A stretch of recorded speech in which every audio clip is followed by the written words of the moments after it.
The lost gold mine mystery. The dense fog hung low over the forest to hills, wrapping the landscape in an eerie embrace. Nancy adjusted her backpack, feeling the weight of anticipation pressing down on her chest. Oscar walked a few steps ahead, his flashlight cutting through the thick darkness. The two had been planning this trip for months, researching every legend, every whisper of the abandoned gold mine hidden deep within the Appalachian Mountains. "Are you sure this is the right way?" Nancy asked, her voice barely above a whisper. Oscar glanced back, flashing a confident grin. "Trust me, I've studied the old maps for weeks. We're close." Their journey had begun at dawn, winding through overgrown trails, dodging fallen branches, and braving the occasional sudden movement in the underbrush. The legend spoke of an old prospector, Jeremiah Henshaw, who had struck it rich in the 1800s but vanished without a trace, leaving his fortune behind.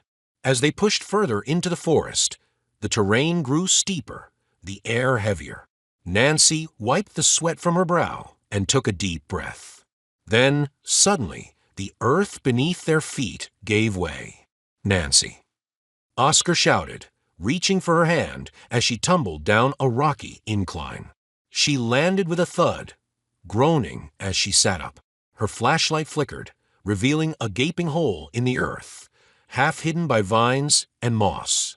"I think we found it," she said, her voice tinged with excitement and fear. Oscar slid down beside her, shining his light into the opening. The air reeked of damp earth and rusted metal. "This has to be it," he murmured. "The entrance to Henshaw's mine." With a mixture of trepidation and exhilaration, they stepped inside.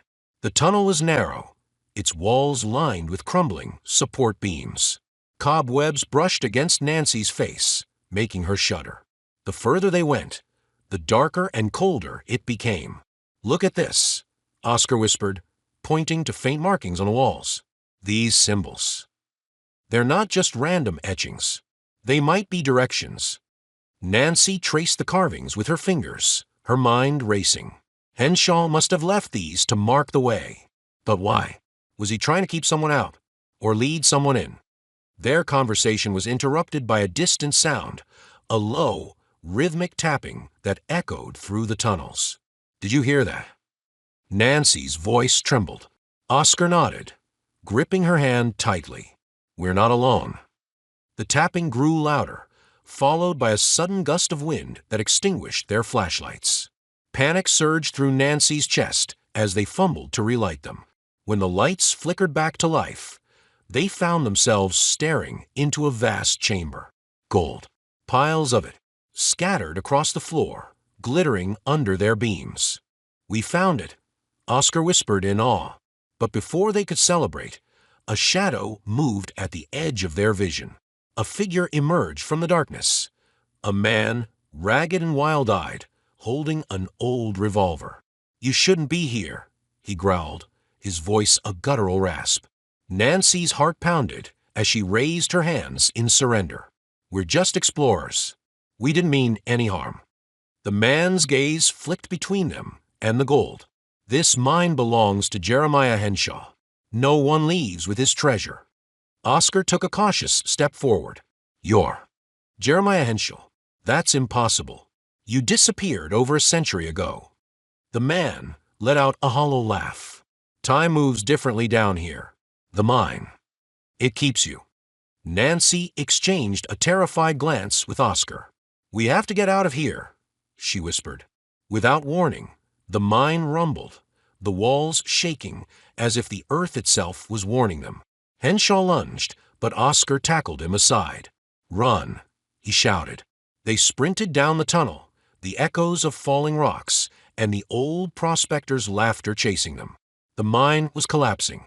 Nancy pushed forward, adrenaline fueling her every step. Finally, they burst out into the open, gasping for air as the entrance caved in behind them. They collapsed onto the grass, staring at the dust cloud rising from the ground. "That was too close," Nancy breathed. Oscar nodded, still staring at the ruined entrance.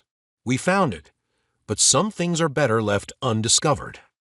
As they hiked back to their camp, the weight of their discovery settled in.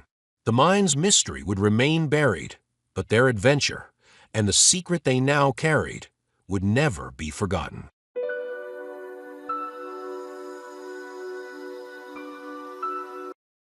Survivors of the Desert Storm. Chapter 1. The journey begins. The sun hung high in the sky, casting a relentless heat upon the vast desert. A caravan, consisting of traders, camels, and a few guards, slowly made its way across the endless sea of sand. It had been weeks since they left the last oasis, their destination still far on the horizon. Their guide, a seasoned Bedouin named Tariq, assured them that they were on the right path, but there was a tension in the air, an unspoken fear of the desert's unpredictable wrath. Among the travelers was Khaled, a young merchant eager to make his fortune in the far-off city of Al-Qadir. He had heard stories of great wealth waiting for those brave enough to cross the desert, but now, as the days grew hotter and the nights colder, he began to wonder if the risk was worth the reward. "Stay close," Tariq's voice broke through Khaled's thoughts. "The desert is calm today, but it can change in the blink of an eye." Khaled nodded, adjusting his headscarf to shield himself from the sun. He had no idea how prophetic Tariq's words would soon prove to be. Chapter 2. The Warning Signs. As the caravan pushed forward, the wind began to pick up. At first, it was a gentle breeze, a welcome relief from the heat. But soon, the wind grew stronger, carrying with it a fine layer of sand that stung their faces and eyes. Tariq stopped and raised his hand, signaling the caravan to halt. He scanned the horizon, his experienced eyes narrowing as he observed the darkening sky to the west.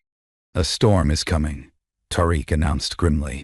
"We must make camp now, or we won't survive." The caravan quickly went to work, setting up makeshift tents and securing the camels. Khaled's heart raced as the wind howled louder, whipping the sand around them like a swarm of angry bees. Within minutes, the sky turned an ominous shade of brown, and the sandstorm descended upon them with a fury unlike anything Khaled had ever seen. Chapter 3. Lost in the Storm. The storm raged for hours, battering the caravan with gusts of wind so strong that it felt as if the very air was trying to tear them apart. Khaled huddled inside his tent, gripping his blanket tightly as the walls of fabric shook violently around him. Suddenly, the sound of tearing fabric filled the air, and Khaled's tent was ripped from the ground. Sand poured in from every direction, and Khaled was thrown into the chaos of the storm. He could barely see a few feet in front of him, his vision obscured by the thick cloud of sand. "Help!" Khaled shouted, but his voice was swallowed by the roaring wind. Disoriented and alone, Khaled stumbled through the storm, desperately trying to find shelter.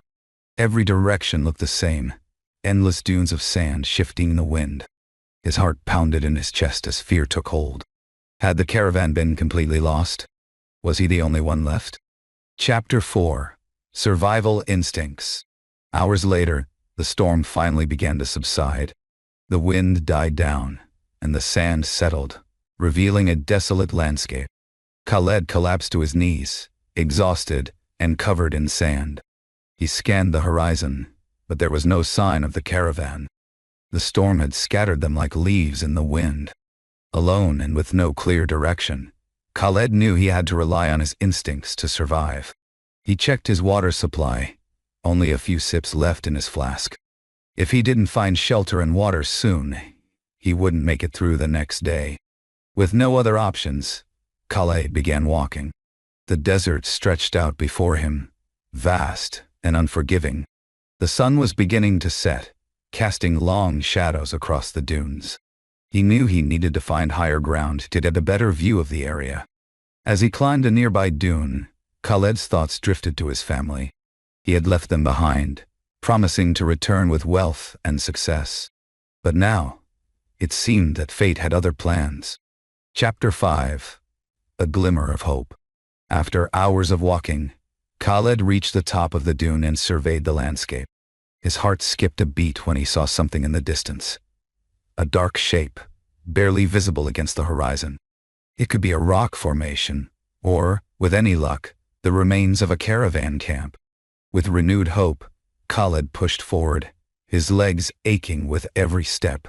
As he drew closer, the shape became clearer, a small oasis, surrounded by a few scattered palm trees. Relief washed over him, and he quickened his pace, ignoring the exhaustion that threatened to overtake him. When Khaled finally reached the oasis, he collapsed beside a pool of water and drank greedily. The cool liquid soothed his parched throat and gave him the strength to continue.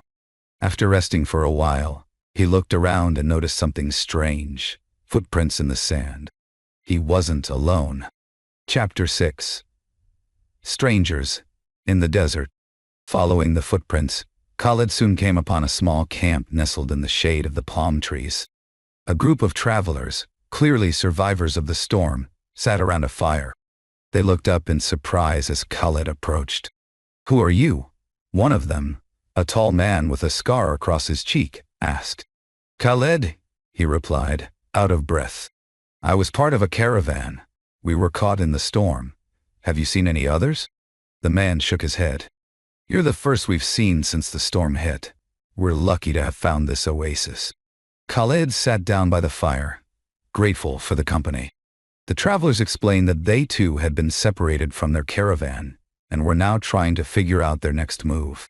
"We can't stay here forever," said a woman named Layla. "The water will run out eventually, and we have no idea how far we are from civilization."